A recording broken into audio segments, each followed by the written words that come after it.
நானும் என்னுடைய மனைவி சீதாவும் கல்யாணமான 2-3 மாதத்தில் தனி குடித்தனம் வந்துவிட்டோம். திருமணமாகி 2 வருடங்கள் ஆகின்றது. என் மனைவி என்னிடம் கல்யாணமான அன்றே குழந்தை எல்லாம் இப்பொழுது நமக்கு வேண்டாம், கொஞ்ச நாட்கள் போகட்டும், நாம வாழ்க்கையில் முன்னேறினதுக்கு அப்புறம் குழந்தையே பற்றி யோசிக்கலாம்னு சொல்லிட்டாங்க. நானும் சரின்னு ஒத்துக்கிட்டேன். அடுத்த 1 வருடத்திலேயே என்னோட மனைவியோட தங்கைக்கு திருமணம் ஏற்பாடு செஞ்சாங்க. நானும் என்னோட மனைவியோட தங்கையும் மிகவும் நெருக்கமாக ஒரு நல்ல நண்பர்களாக பழகி வந்தோம். அதனால திருமணம் ஏற்பாடு செய்த மறுநாளே என்னோட மனைவியோட தங்கை எனக்கு தொலைபேசியில் அழைத்து எனக்கு கல்யாணத்தில் விருப்பமில்லை, மாமா எப்படியாவது இந்த கல்யாணத்தை நிறுத்துங்க, அக்கா கிட்டையும் அம்மா அப்பா கிட்டையும் சொல்லுங்க என்று கேட்டுக்கிட்டாங்க. முதல்ல நான் அப்படியெல்லாம் சொல்லாத நல்ல வரணம் இருக்கு, கல்யாணம் பண்ணிக்கன்னு சொல்லி அவளுக்கு ஆறுதல் சொல்லி ஒத்துக்க வச்சேன். அவளும் நான் சொன்னத புரிஞ்சுகிட்டு கல்யாணத்துக்கு ஒத்துக்கிட்டா. ஆனா கல்யாணமான முதல் இரவு அன்னைக்கு மாப்பிள்ளை வேறு ஒரு பெண்ணை காதலிக்கிறேன், அந்த பொண்ணை கல்யாணம் பண்ணிக்க விரும்புகிறேன் என்று பிருந்தா கிட்ட சொல்லி இருக்காங்க. பிருந்தா எங்க வற்புறுத்தலால திருமணம் செஞ்சுகிட்டதால அவளோட கணவனே அவரோட காதலிக்கே திருமணம் செய்து வைப்பதா ஒத்துக்கிட்டா.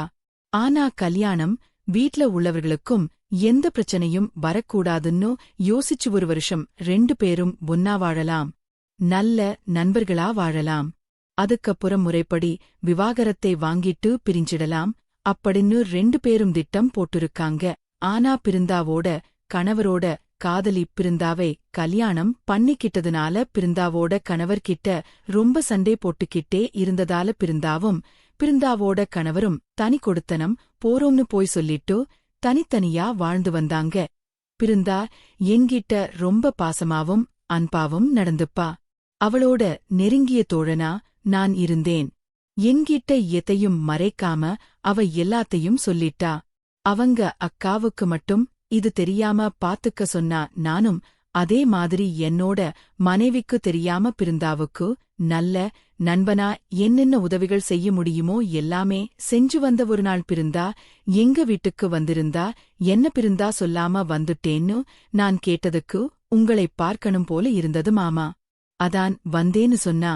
அதுக்கப்புறம் என்னோட மனைவி சீதா பிருந்தா கிட்ட உன்னோட வாழ்க்கை எப்படி போகுதுன்னு விசாரிக்கும்போது அதா பிருந்தா சீதா கிட்ட எல்லாம் உண்மையுமே சொல்லிட்டா.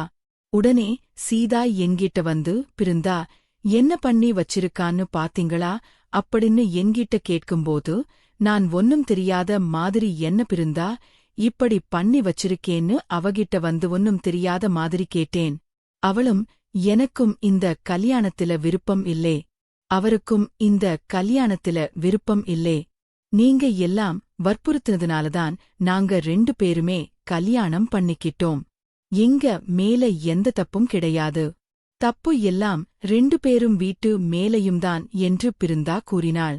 அவர் சீதா பிருந்தா கணவனை பிரிஞ்சு ரொம்ப வருத்தப்படுறான்னு நினைச்சா அவ நல்லாதான் இருக்கா, இருந்தாலும் தனியா இருக்கா, அவளை நம்ம தனியா விட்டறக்கூடாதுன்னு சொல்லி எங்க வீட்டுக்கு பக்கத்துல இருக்க பெண்கள் விடுதியில அவளை தங்க வச்சாங்க. சீதாவும் நானும் வேலைக்கு போயிட்டு சாயந்திரம் 6 மணிக்குதான் வீட்டுக்கு வருவோம். சீதாவோட தங்கச்சி பிருந்தா இங்கேயே தங்கி இருக்கலாமே அக்கம் பக்கத்துல உள்ள எல்லாரும் கேட்டாங்க. ஆனா சீதா அவ தனியா இருந்தாதான் தைரியமா இருப்பான்னு சொல்லிட்டாங்க. ஆனால் தினமும் நானும் சீதாவும் பிருந்தாக்கு தொலைபேசியில் பேசிக்கிட்டே இருப்போம். அதேபோல ஞாயிற்றுக்கிழமை ஆனா பிருந்தா எங்க வீட்டுக்கு வந்துருவா. இப்படித்தான் ஒரு நாள் பிருந்தா எங்க வீட்டுக்கு வந்து இருக்கா. நான் என்னோட அறையில் தூங்கிக்கிட்டு இருந்தேன். அப்போது சீதா பிருந்தாவை என்னை எழுப்ப சொல்லி இருக்கா. பிருந்தாவும் என் அறைக்கு வந்து மாமா மாமா என்று எழுப்பும்போது நான் சீதாதான் நினைச்சு பிருந்தாவை கையே பிடிச்சு இழுத்து என்னோட பக்கத்துல படுக்க வச்சு இறுக்கி அணைச்சு முத்தம் கொடுத்தேன். உடனே பிருந்தா ஐயோ மாமா நான் அக்கா இல்ல பிருந்தா என்று கூற ஐயோ பிருந்தா மன்னிச்சிரு நான் அக்கான்னு நினைச்சேன் என்று சொல்லி எழுந்து அவளிடம் அக்காவிடம் சொல்லிவிடாதே என்று சொன்னேன். அவளும் சிரித்துக்கொண்டே அப்ப தினமும் இப்படித்தான் இருக்கீங்களா 2 பேரும் என்று கிண்டல் செய்துகொண்டே சமையல் அலறலையே நோக்கி நடந்தா. நனக்கு தெரியாதா சீதா யார் பிருந்தா யார் என்று? நான் வேண்டும் என்றுதான் பிருந்தாவை இழுத்து அணைத்து முத்தம் கொடுத்தேன். திருமணமான நாளிலிருந்து பிருந்தா என்றால் எனக்கு மிகவும் பிடிக்கும். அவளின் மீது ஒருவித ஈர்ப்பு எனக்கு இருந்தது. ஆனால் அதை அவளிடம் வெளிப்படுத்தினால் என்னை தவறாக நினைத்து விடவாள் என்று பயமும் எனக்குள் இருந்தது. அதனால ஒவ்வொரு முறையும் வாய்ப்புகள் காதா என்று ஏங்கிக் கொண்டிருந்தேன். இன்று அது கிடைத்துவிட்டது. என் மனைவி முதல் இரவு அன்று சொன்ன பொழுது கூட நான் வருத்தப்படவில்லை. காரணம் பிருந்தாதான். பிறகு சமையல் அறைக்கு சென்ற நான் பிருந்தாவை ரசித்துக் கொண்டிருந்தேன். சீதா அவசரமாக வேலைக்கு கிளம்பியதால் அதை அவள் கவனிக்கவில்லை. பிறகு பிருந்தாவிடம், என்ன பிருந்தா எப்பையும் ஞாயிற்றுக்கிழமைதான் வீட்டுக்கு வருவா, இப்போ திடீர்னு இன்னைக்கு வந்து இருக்கேன் கேட்டதற்கு சும்மா உங்களைப் பார்க்கலாம்தான் என்று கூறி என்னை பார்த்து கண்ணடித்தாள். எனக்கு ஒன்றும் புரியவில்லை. பிறகு சிரித்துக்கொண்டே என் அறை நோக்கி நடந்து நானும் என் பணிக்கு செல்ல தயாரானேன். சீதாவிற்கு முக்கியமா மீட்டில் என்பதால் அவள் வழக்கத்தை விட இன்று மிகவும் சீக்கிரமாகவே வேலைக்கு புறப்பட்டார். பிறகு நான் என் அறையில் குளித்துவிட்டு உடையை மாற்றலாம் என்று வெளியே வந்தேன். அப்பொழுது கதவு அருகில் கதவை பிடித்தபடி பிருந்தா நின்றிருந்தாள். என்ன மாமா இப்பதான் குளிச்சீங்களா என்று ஒருவித பார்வையுடன் என்னை பார்த்து கேட்டாள். அவள் மனதுக்குள் என்ன நினைக்கிறாள் என்று தெரியாமல், நாம் தவறாக எண்ணக்கூடாது என்று முதலில் அவளை ஆமாம் இப்போது ரூமுக்கு போ, நான் உடை மாற்றிக் கொண்டு வருகிறேன் என்று கூறினேன். ஓ அப்படியா என்று சிரித்துக்கொண்டே நடந்து சென்றாள். பிறகு மாமா என்கிட்ட ஏதாவது சொல்லணும்னு நினைக்கிறீங்களா என்று என்னிடம் கேட்டால் முதலில் தொண்டையைச் சரிசைத்தல் தயக்கமாகவும் குழப்பமாகவும் இருந்தது. பிறகு அப்படியே எல்லாம் ஒன்றுமில்லை என்று நல்லவன் போல் நடித்து நான் பணிக்கு சென்றுவிட்டேன். மாலை வீடு திரும்பும் பொழுது பிருந்தா வீட்டில் இல்லை, பக்கத்து வீட்டில் சாவியை கொடுத்துவிட்டு சென்றிருந்தார். அன்று இரவு சாப்பிட்டுவிட்டு சீதா மறுநாளும் சீக்கிரமாக வேலைக்கு செல்ல வேண்டும் என்று தூங்கிவிட்டார். நானும் பிருந்தா மனதில் என்ன நினைத்துக் கொண்டிருக்கிறாள் என்று தெரியாமல் குழம்பிக் கொண்டே தூக்கம் வராமல் தவித்துக் கொண்டிருந்தேன். அப்பொழுது திடீரென்று பிருந்தாவிடமிருந்து போன் வந்தது. என்ன பிருந்தா இன்னும் தூங்கலையா என்று கேட்டதற்கு காலையிலிருந்து உங்க நினைப்பாவே இருக்கு என்று கூறி ஏதாவது தொண்டையைச் சரிசைத்தல் பேசுங்கள் என்று சொல்ல, அப்பொழுதும் நான் பிடி கொடுக்காமல் நல்லவன் போல் இருந்தேன். முதலில் தூங்கு, மணி என்ன ஆகுது பாரு என்று கூறி தொலைபேசியை துண்டித்துவிட்டேன். பிறகு மறுநாள் காலை விடிந்ததும் பிருந்தாவிடம் பேசாமல் இருக்க முடியவில்லை. அவளுக்கு போன் செய்தேன். ஆனால் அவள் எடுத்து யார் என்று கேட்டால், என்ன பிருந்தா ஏன் இப்படி பேசுற, நான்தான் உன் மாமா என்று சொன்னதற்கு எனக்கு மாமா எல்லாம் கிடையாது என்று நக்கலாக சிரித்தபடி பதில் சொன்னான். அதன் பிறகு பிருந்தா இப்படி பேசின அப்புறம் நான் உன்கிட்ட பேச மாட்டேன்னு சொன்னேன். உடனே பிருந்தா, ஐயோ மாமா சும்மா கிண்டல்தான் பண்ணேன் என்று கூறினார். ஏன் இப்படி பேசுற என்று கேட்டதற்கு நான் உங்ககிட்ட ஒரு விஷயம் சொல்ல வந்தேன், நீங்க அதை சரியா புரிஞ்சுக்க மாட்டேங்கறீங்க, அதனாலதான். அது மட்டுமே இல்லாம உங்களுக்கு என்ன பிடிக்கல போல வேற யாரையோதான் பிடிச்சிருக்குன்னு நினைக்கிறேன் என்று அவள் கூறியதும் எனக்கு புரிந்தது. அவளுக்கும் என்னை பிடித்துவிட்டது என்று பிறகு நடந்ததை எல்லாம் கூறினேன். இப்படியே நான் அவளிடம் அதிகம் பேச ஆரம்பித்துவிட்டேன். ஆனால் எவ்வளவோ தொண்டையைச் சரிசைத்தல் நாள்தான் இப்படியே பேசிட்டு இருப்பது. என்னைக்குதான் நம்ம நினைக்கிறதை சாதிக்கிறது என்று யோசித்து அதுக்காக நானே அவகிட்ட கேட்க ஆரம்பிச்சேன். பிருந்தா, நான் உன்கிட்ட ஒன்னு கேட்டா தப்பா எடுத்துக்க மாட்டியே என்று கேட்டேன். அதற்கு அவளும் தப்பா எடுத்துக்க மாட்டேன் மாமா என்று கூறினார். நான் உடனே எங்கே இருக்க என்று கேட்டேன். நான் என் அறையில் படுத்து இருக்கேன் மாமா என்று கூற, அப்படியா, எப்படி படுத்திருக்கிறாய் என்று கேட்டேன். சிரித்துக் கொண்டேன். நான் நேராக படுத்துக்கொண்டு உங்களிடம் பேசிக் கொண்டிருக்கிறேன் என்று கூறினார். எனக்கு உள்ளுக்குள் ஏதேதோ செய்தது. அதன் பிறகு அவனிடம் கேட்டால் தவறாக நினைத்திடுவாளோ என்று சரிவிடு என்று கூறினேன். உடனே அவர் வேறு ஏதோ கேட்க வந்தீர்கள், ஆனால் நிறுத்திவிட்டீர்களே, என்னவென்று கேளுங்கள் மாமா என்று அவளைக் கேட்டால், இல்லை, நீ என்னை தவறாக நினைத்து விடுவாய் என்று நான் கூற அப்படியெல்லாம் நான் நினைக்க மாட்டேன் என்று அவள் என்னிடம் சொன்னால், என்னை உனக்கு பிடிக்குமா என்று நான் அவளிடம் கேட்டேன். அவளும் பதிலுக்கு ரொம்ப பிடிக்கும் என்று கூறினார். எவ்வளவு பிடிக்கும் என்று கேட்டதற்கு, நீங்கள் கேட்டால் நான் எதை வேண்டுமானாலும் செய்வேன். புரிந்ததா உங்களுக்கு? இல்லை, இன்னும் புரியாததை போல் நடிக்கிறீர்களா என்று அவள் என்னிடம் கேட்டால், என்ன பிருந்தா சொல்ற என்று கேட்டதற்கு, நடிக்காதீங்க மாமா, நீங்க அன்னைக்கு வேணும்னுதானே என்னை கட்டிப்பிடிச்சீங்க என்று அவள் கேட்கையோ கண்டுபிடித்து விட்டாளா என்று மனதுக்குள் நினைத்து கொண்டு, அது எப்படி உனக்கு தெரியும் என்று நான் கேட்டதற்கு, 2 வருஷமா எங்க அக்காவும் நீங்களும் ஒன்னா இல்லை என்று எனக்கு நல்லாவே தெரியும். அப்படி இருக்கும்போது எப்படி நீங்க அக்கா கிட்ட இப்படி நடந்திருப்பீங்க சொல்லுங்க?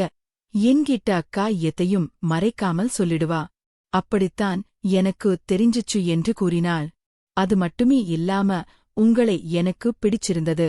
அதனாலதான் நீங்க எனக்கு முத்தம் கொடுக்கிற வரைக்கும் அமைதியா இருந்துட்டு பிறகு நான் பிருந்தானு உங்ககிட்ட சொன்னேன். இப்பயாவது உங்க மரமண்டைக்கு புரிஞ்சுதா மாமா என்று கூறினாள். பிறகு என்ன அவளுக்கே தெரிந்துவிட்டது. நாம் ஏன் அமைதியாக இருக்க வேண்டும் என்று நினைத்து கொண்டு பிருந்தா, இப்பவே எனக்கு உன்னை பார்க்கணும் போல இருக்கு. உன்கிட்ட அந்த மாதிரி இருக்கணும் போல இருக்கு என்று எல்லாவற்றையும் கூறினேன். அப்பொழுது பொறுத்து கொள்ளுங்கள். நாளை காலை வீட்டிற்கு வருகிறேன் என்று கூறினார். மறுநாள் வீட்டிற்கு வந்துவிட்டாள். சீதாவும் விருந்தாவும் சமையலறையில் பேசிக் கொண்டிருந்தார்கள். நான் என்ன பேசுகிறார்கள் என்றே வெளியே நின்று கேட்டேன். எப்படி போகிறது உன் வாழ்க்கை என்று சீதா கேட்கப் பிருந்தா, நல்லா போகுது அக்கா என்று கூறிக்கொண்டு இருவரும் சமையல் வேலையை செய்து கொண்டிருக்கிறார்கள்.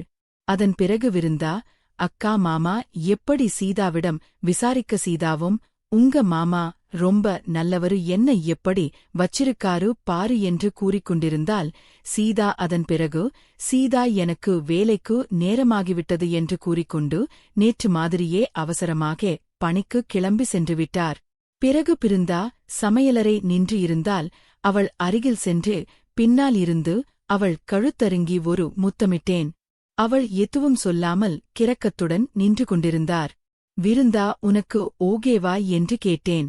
சற்று என்று திரும்பி இன்னும் என்று சொன்னால் எனக்கு புரியவில்லை.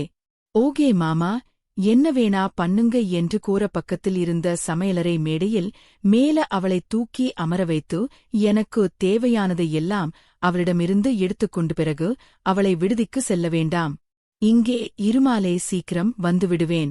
இன்னொரு முறை இது மாதிரி இருக்கலாம் என்று கூறினேன். அதற்கு அவள் முடியாது என்று கூறினார். சரி, நம்மை பிடிக்கவில்லையோ இல்லை நாம் செய்தது பிடிக்கவில்லையோ என்று யோசித்தேன். ஆனால் அவளோ, இன்று நீங்கள் பணிக்கு செல்ல வேண்டாம், விடுமுறை எடுத்துக்கொள்ளுங்கள், இன்று முழுவதும் என்னுடன் இருங்கள் என்று என்னிடம் கூற. சரி என்று நானும் பணிக்கு செல்லாமல் அவளுடன் அன்று முழுவதும் என் ஆசை தீர தீர எடுத்துக்கொண்டேன். இப்படியே நான் அவளை ரசித்து ருசித்து அனுபவித்து வந்து கொண்டிருந்தேன். ஒருநாள் என் மனைவி இவற்றை எல்லாம் கவனித்துவிட்டார். பிறகு என்னிடம் சண்டையிட்டார். அவள் தங்கையை கூப்பிட்டு கண்டித்தாள். பிறகு என்ன நினைத்தாள் என்று தெரியவில்லை. என் தங்கையை திருமணம் செய்து கொள்ளுங்கள், விவாகரத்து ஆகிவிட்டால் அவள் தனியாகத்தான் இருப்பாள். நானும் உங்களை என்னை தொடவிடாமல் வைத்தது தவறுதான், உங்கள் இருவரையும் நான் தவறு சொல்லவில்லை. அதனால் நீங்கள் தொண்டையை சரிசெய்தல், என் தங்கையை திருமணம் செய்து கொள்ளுங்கள் என்று கூற எனக்கோ மனதிற்குள் பெரும் சந்தோஷம். சரி என்று ஒத்துக்கொண்டேன்.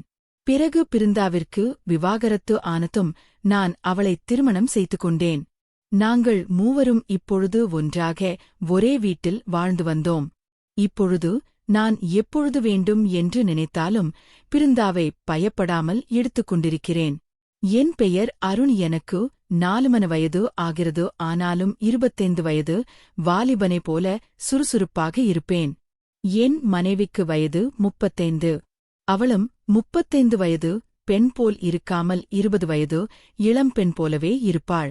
ஏனென்றால் என் மனைவி அவ்வளவு சுறுசுறுப்பாக வேலைகளை செய்து முடித்து நல்ல சத்தான உணவுகளை உட்கொள்வாள். அதனால் என் மனைவியும் பார்ப்பதற்கு சின்ன பெண் போலே காட்சியளிப்பாள். எங்களுக்கு கல்லூரி முடித்த மகன்கள் இருக்கின்றார்கள் என்று சொன்னால் யாரும் நம்ப மாட்டார்கள். எங்கள் மகன்களே எங்கள் சகோதரர்கள் என்றுதான் கூறுவார்கள். நானும் என் மனைவியும் மிகவும் சந்தோஷமாக இருந்து வந்தோம். மகன்கள் இருவருமே வெளியூரில் தங்கி படிப்பை முடித்துவிட்டு வேலை செய்து வந்து கொண்டிருந்தார்கள். அதனால் எனக்கும் என் மனைவிக்கும் தனிமை நிறையவே கிடைத்தது. எங்கள் தனிமையை நாங்கள் சந்தோஷமாக உல்லாசமாகவே வாழ்ந்து வந்தோம். ஒருநாள் என் மனைவி சமைத்துக் கொண்டிருக்கும் பொழுது கைகள் மிகவும் வலிக்கின்றது என்று கூறினார். நான் சமைப்பதனால் நிறைய வேலை செய்வதினால் உனக்கு கை வலிக்கும் என்று அலட்சியம் செய்துவிட்டேன். பிறகு இரவில் உறங்க சென்றுவிட்டோம். அவள் உறங்கிவிட்டால் எனக்கு உறக்கம் வரவில்லை. அதனால் அவளை நான் என்னுடன் உல்லாசமாக இருக்க அழைக்கலாம் என்று எண்ணி அவளை எழுப்பினேன். ஆனால் அவள் தொண்டையை சரிசெய்தல் எழும்பவில்லை. என்ன ஆயிற்று என்று பயப்பட்டு எழுந்து வீட்டில் இருக்கும் மின்விளக்கை ஆன் செய்தேன். என் மனைவி தூக்கத்திலே மாரடைப்பில் இறந்துவிட்டாள். என்னுடைய அலட்சியத்தால் என் மனைவியை நான் விட்டுவிட்டேன் என்று ரொம்பவும் வருத்தப்பட்டேன். பிறகு என் மகன்களுக்கு தொலைபேசியின் மூலமாக தகவலை தெரிவித்தேன். என் மகன்களும் வந்தார்கள். உறவினர்கள் எல்லோரும் வந்தார்கள். என் மனைவியின் உடல் மறுநாள் அடக்கம் செய்யப்பட்டது. நாங்கள் மூவரும் என் மனைவியை நினைத்துக்கொண்டு மிகவும் வருத்தத்திலும் துன்பத்திலும் இருந்து கொண்டிருந்தோம். அப்பொழுது எங்கள் உறவினர்கள் இப்படியே இருந்தாள். எப்படி இறந்து போன மனைவியை நினைத்துக்கொண்டு நீயும் உன் மகன்களும் இப்படியிருந்தால் வீடு என்னாவது என்று எங்களை சமாதானப்படுத்தி இயல்பு நிலைக்கு கொண்டு வந்தார்கள். பிறகு என் மகன்களும் என்னை விட்டு வெளியூர் செல்ல வேண்டாம் என்று முடிவு செய்து உள்ளூரில் வேலை பார்த்து வந்தார்கள். வீட்டில் தனியாக இருப்பதால் எனக்கு அப்பொழுது என் மனைவி நினைவுகள் வரும். இதனால் என்னை நானே ஆறுதல் படுத்திக் கொண்டும் எனக்கு நானே சமாதானப்படுத்திக் கொண்டும் என் உணர்வுகளை நானே முடித்துக் கொண்டும் இருந்து கொண்டிருந்தேன். அப்பொழுது என் மகன் பணிக்கு செல்லும் இடத்தில் ஒரு பெண்ணை விரும்புவதாக என்னிடம் கூறினான். சரி என்று நானும் ஒத்துக்கொண்டேன். பிறகு பெண் வீட்டிற்கு சென்று பெண் கேட்டு எல்லா சடங்குகளை முடித்து என் மூத்த மகனுக்கு திருமண நல்லபடியாக நடந்தது. உறவினர்கள் உற்றார் முன்னிலையில் எல்லோரும் வியக்கும் வண்ணம் திருமணத்தை நடத்தி முடித்துவிட்டோம். என் மருமகள் பார்ப்பதற்கு மிகவும் அழகாக தொலைக்காட்சியில் வரும் பெண்களைப் போல பார்ப்பதற்கு தேவதை போல் இருப்பாள். அது மட்டுமில்லாமல் அவள் நல்ல தைரியமான பெண்ணாகவும் தெளிவான பெண்ணாகவும் இருந்தால் எதையும் நேர்மையாக எதிர்கொள்ளும். அவளது ஆற்றல் எனக்கு மிகவும் பிடித்திருந்தது. அது மட்டுமில்லாமல் அவள் எங்கள் வீட்டிற்கு வந்ததிலிருந்து எங்கள் வீடு என் மனைவி இருந்ததை விட மிகவும் பிரகாசமாக இருந்தது. என் மருமகள் வந்தது எங்கள் குடும்பத்திற்கு மிகப்பெரிய வரம் என்று எண்ணினோம். எனது மருமகள் 6 அடி உயரம் அழகான பெண்ணாக இருந்தால் அவளுடைய கூந்தல் மிகவும் நீளமாக இருந்தது. ஊரில் உள்ள அனைவரும் என் மருமகளை பார்த்து வியந்தார்கள். இப்படி ஒரு பெண் அழகாகவும் அறிவாகவும் தைரியமாகவும் இருக்கின்றாளே என்று ஊரில் உள்ள பெண்கள் எல்லோரும் என் மருமகளை பார்த்து பொறாமை கொள்வார்கள். அந்த அளவுக்கு ஒரு பேரழகியாக இருந்தால் என் மருமகள். ஆனால் என் மகனும் அவள் அழகை பார்த்து திருமணம் செய்யவில்லை. அவளது தைரியத்தையும் புத்திசாலித்தனத்தையும் மட்டுமே பார்த்து அவளை திருமணம் செய்து கொண்டான். அதனால் அவனுக்கு அது பெரியதாக தெரியவில்லை. என் இளைய மகன் உள்ளூரில் நல்ல வேலை கிடைக்காததால் வெளியூருக்கே சென்று வேலை செய்தான். இதனால் நான் என் மருமகள் என் மூத்த மகன் என்று 3 பேர் மட்டுமே வீட்டில் இருந்தோம். என் மூத்த மகன் உள்ளூரில் வேலை செய்வதால் காலையிலேயே வேலைக்கு சென்று விடுவான். அப்படித்தான் ஒருநாள் அவன் வேலைக்கு சென்றுவிட்டான். என் மருமகள் துணியெல்லாம் துவைத்து முடித்து மாடிக்கு எடுத்து சென்று துணிகளை கொடியில் போட்டு காய வைத்தாள். அப்பொழுது பலத்த காற்று வீசியதால் கொடி அறுந்து கீழே விழுந்துவிட்டது. இதனால் என் மருமகள் என்னை மாடிக்கே அழைத்தாள். பிறகு என்னிடம் கொடி அறுந்துவிட்டது. கொஞ்சம் கட்டுதாருங்கள் என்று கேட்டால் நானும் உடனே ஒத்துக்கொண்டேன். கொடியை கட்டினேன். அது அவளுக்கு துணிகளை காய போட உதவியது. அப்பொழுது என் மருமகள் என்னிடம் கூறினார், மாமா மாடியில் எவ்வளவு அழகாக ஜில் தொண்டையை சரிசெய்தல் ஜிலுவை என்று காத்தடிக்கின்றது. பார்த்தீர்களா? இந்த ஈரத்த துணியை போடும் பொழுது ஒருவிதமான நல்ல உணர்வு ஏற்படுகிறதுமா? அப்பொழுது எனக்கு ஒரு நிமிடம் என் மனைவி கண்முன்னே வந்து சென்றார். நான் அங்கே அமர்ந்து கண் கலங்கிவிட்டேன். உடனே என்ன ஆயிற்று மாமா என்று மருமகள் என்னிடம் கேட்டார். அதற்கு நான் கூறினேன், உன் மாமியார் சற்று உயரம் கம்மி.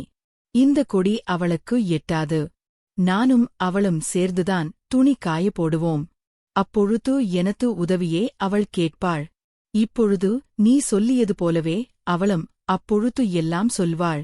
அவள் நினைவுகள் இப்பொழுது எனக்கு வந்துவிட்டது. அதனால்தான் என்று நான் கூற அவளும், என்னை மன்னித்து விடுங்கள் மாமா, எனக்கு தெரியாது, எனக்கு ஏற்பட்ட உணர்வைதான் நான் உங்களிடம் கூறினேன் என்று சொன்னார். சரி விடுமா என்று சொல்லிவிட்டு அங்கிருந்து நகர்ந்தேன். பிறகு மாடியில் என் மருமகள் அலறும் சத்தம் கேட்டு மேலே சென்றேன். அங்கு சென்று பார்த்தபோது அவள் கீழே விழுந்து கிடந்தாள். அவள் கைகளில் கால்களில் அடிபட்டிருந்தது. என்னவென்று கேட்டேன்.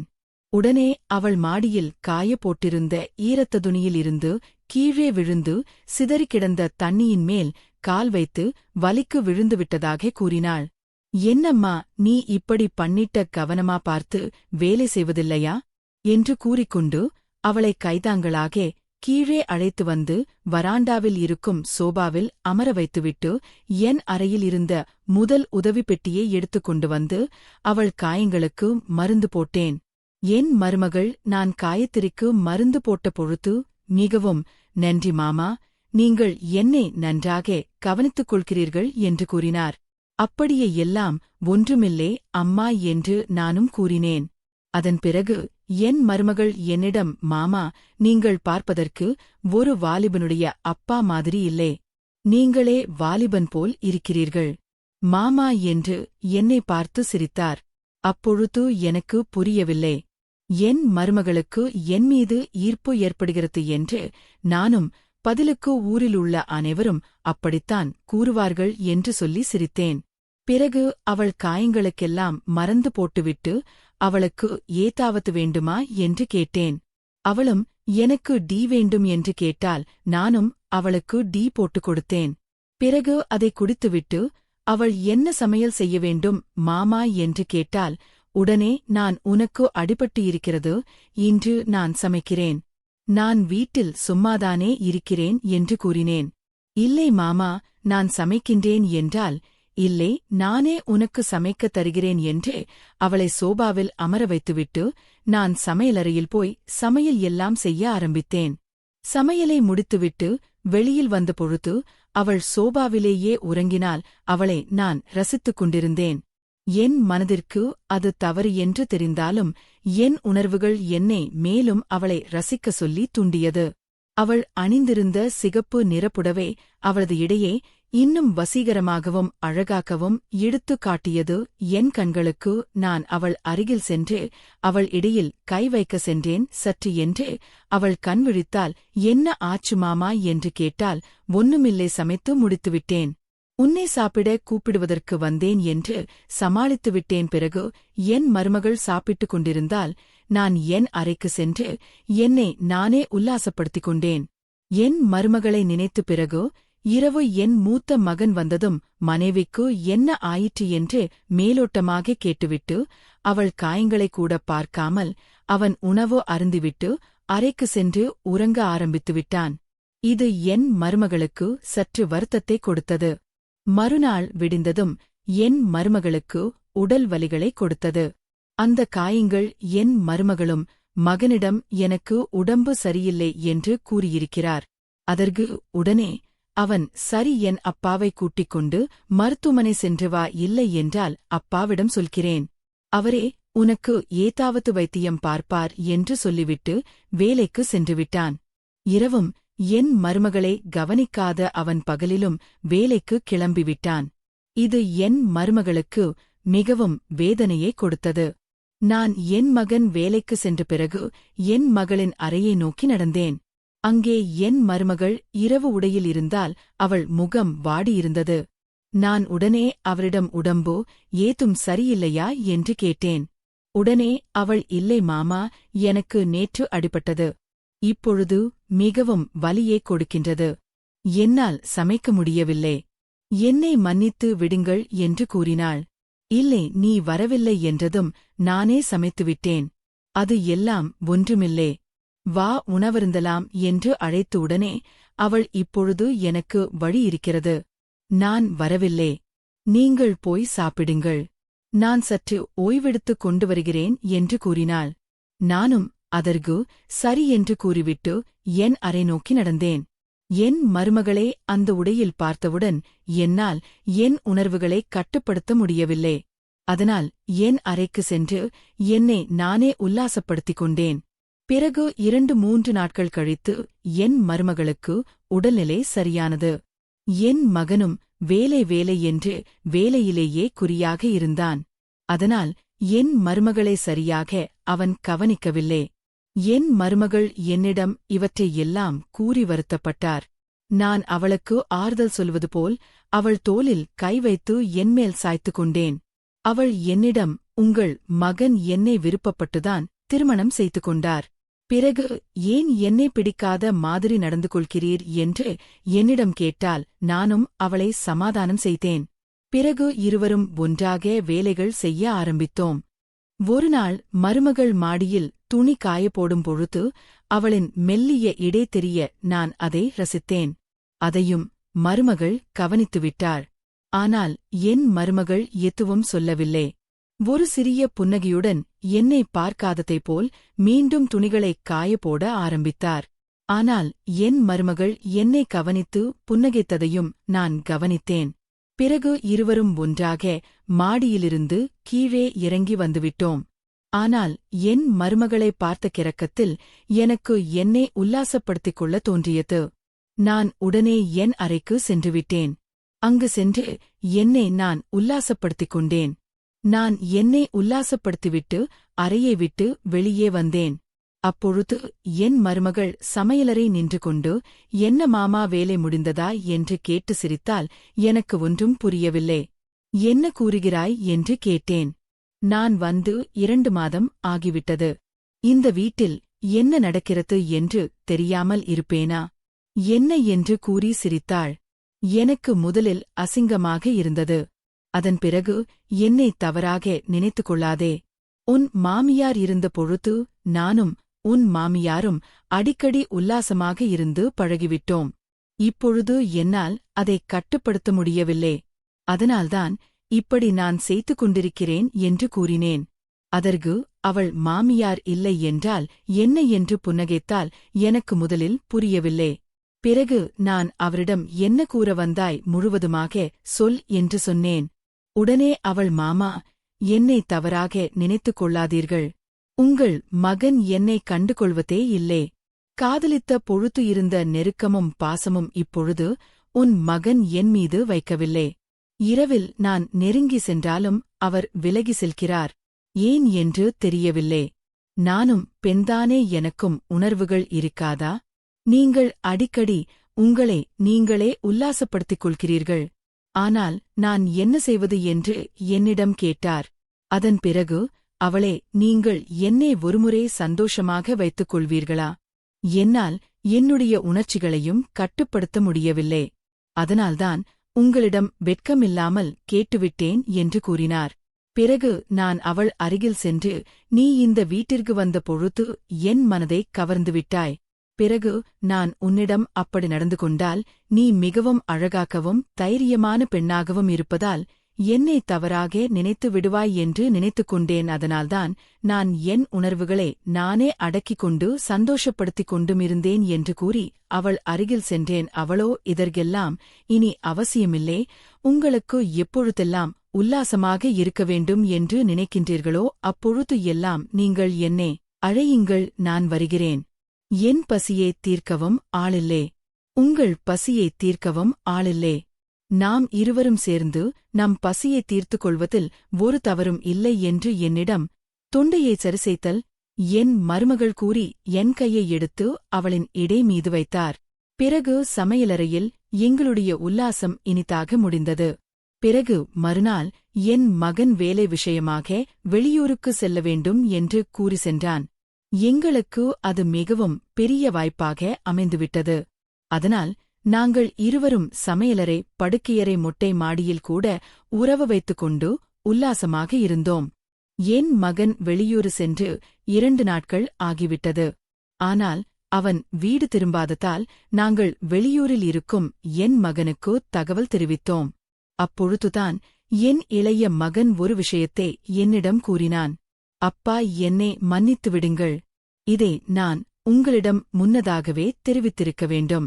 அண்ணன் திருமணத்திற்குப் பிறகு மிகவும் மாறிவிட்டான். அவனுக்கு பெண்கள் மீது எந்த ஈர்ப்பும் ஏற்படவில்லை. ஆண்களை பார்த்தால்தான் ஈர்ப்பு ஏற்படுகிறது என்று கூறிக்கொண்டிருந்தான். அவனால் நம் நாட்டில் வாழ முடியாது, எல்லோரும் தவறாக பேசுவார்கள் என்று என்னிடம் கூறி மிகவும் வருத்தப்பட்டார். அதனால் நான் அவனை வெளிநாட்டிற்கு அனுப்பிவிட்டேன். அண்ணியை எப்படி சமாளிப்பது என்று தெரியவில்லை. அதனால்தான் அவன் வெளியூருக்கு செல்கின்றான் என்று சொல்லி வெளிநாட்டிற்கு அனுப்பி வைத்தேன். எப்படியாவது அண்ணியே சமாதானப்படுத்துங்கள் அப்பா என்று சொல்லி தொலைபேசியை துண்டித்துவிட்டான். பிறகு நான் என் மருமகளிடம் வந்து இவற்றை எல்லாம் கூறினேன். ஆனால் என் மருமகள் துளிக்கூட வருத்தம் இல்லாமல் அவர் உடல் அப்படி ஆனதற்கு அவரால் ஒன்றும் செய்ய முடியாது. பரவாயில்லை, விடுங்கள் மாமா. எனக்குதான் நீங்கள் இருக்கின்றீர்கள் அல்லவா? உங்கள் மகன் வெளியூர் சென்றவர் வெளிநாட்டிற்கு சென்றிருக்கிறார். நீங்கள் வெளியூருக்கு சென்றிருக்கிறார் என்று சொல்லாமல் எல்லோரிடமும் வெளிநாட்டில் வேலை செய்கிறார் என்று சொல்லிவிடுங்கள். அப்பொழுதுதான் உங்கள் மகனுக்கும் எந்தவொரு கெட்ட பெயரும் வராது, நம்மளுக்கும் எந்தவொரு கெட்ட பெயரும் ஏற்படாது என்று என் மருமகள் அறிவாக கூறினார். நானும் சரி என்று எல்லோரிடமும் என் மகன் வெளிநாட்டில் வேலைக்கு சென்றுவிட்டான் என்று கூறிவிட்டேன். மருமகளின் வீட்டில் வந்து அடிக்கடி மருமகளே அவர்கள் வீட்டிற்கு அழைத்துச் செல்வதாக கூறினார்கள். ஆனால் என் மருமகள் எங்கே என்னுடன் இருக்கும் உல்லாசம் குறைந்துவிடுமோ என்ற பயத்தில் அவள் வீட்டிற்கு செல்லவில்லை. என் மருமகள் என்னுடன் உல்லாசமாக இருந்த பொழுது, மாமா, நான் உங்கள் மனைவியாக மாற விரும்புகிறேன். அதனால் என் மாமியாரின் உடைகள், நகைகள் எல்லாவற்றையும் எனக்கு தாருங்கள் என்று என்னிடம் கூறினால் நானும் எல்லாவற்றையும் அவளுக்கு கொடுத்தேன். அவளோ எல்லாவற்றையும் அணிந்து கொண்டு என்னுடன் வந்து உல்லாசமாக இருந்தால் நானும் அந்த மயக்கத்தில் அறையிலேயே படுத்து உறங்கினேன். ஆனால் இசை விடிந்ததும் என் மருமகளை பார்த்த பொழுது என் மருமகள் வீட்டில் இல்லை. வறண்டாவில் ஒரு லெட்டர் மட்டும் இருந்தது. மாமா, உங்கள் மகன் இப்படி ஒரு காரியம் செய்வார் என்று நான் நினைக்கவில்லை. என் வயிற்றில் உங்களால் கரு உண்டானால் நான் என்ன பதில் சொல்வேன் என் வீட்டிற்கு? அதனால் நான் என் வயதுடைய ஒரு ஆணை திருமணம் செய்து கொள்ளப் போகின்றேன். நாங்கள் இருவரும் வெளியூருக்கு சென்று வாழப் போகின்றோம். என்னால் உங்களுடன் இல்லாதது வருத்தமாகத்தான் இருக்கிறது. இருந்தாலும் வேறு வழி இல்லை. நான் வெளியூருக்கு செல்ல வேண்டும் என்றால் எனக்கு பணம், நகை தேவைப்படும். அதனால்தான் உங்களை ஏமாற்றி நான் நகைகளையும் வீட்டில் இருந்த பணத்தையும் எடுத்து செல்கிறேன். என்னை மன்னித்து விடுங்கள் என்று எழுதியிருந்தது. நான் எங்கே என்று கேட்டால் உங்கள் மகனுடன் வெளிநாட்டிற்கு சென்றுவிட்டேன் என்று கூறிவிடுங்கள் என்று சொல்லி அந்த லெட்டரில் எழுதியிருந்தது பெண். இச்சைக்கு ஆசைப்பட்டு என் பணத்தையும் நகையையும் இழந்ததுதான் மிச்சம்.